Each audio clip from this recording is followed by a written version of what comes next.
电影放上头，咱来看石学是咱会考其中一种，其中金车石学是一种有高经济价值的中药材。屏东的雾台乡气候甲环境拢真适合种，所以呢，乡公所就利用公有地，即马打造一片中药食物的培育基地。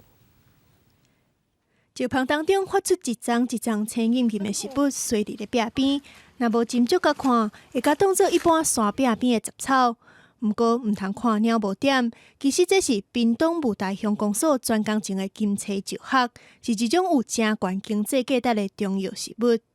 食物科里面有400多种，台湾药用里面只有3种，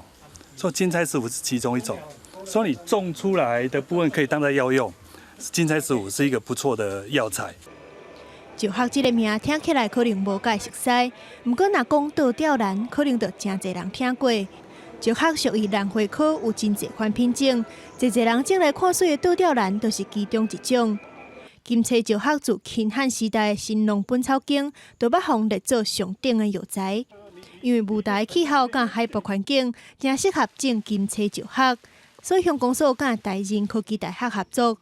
希望会当打造中药食物的培育基地。很符合雾台乡，雾台乡它要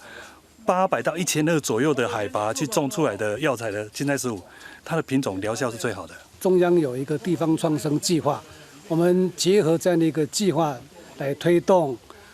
这个中药产业。因为雾台乡公所有大片的公共造山土地，不过大多数拢是保安林地未当开发，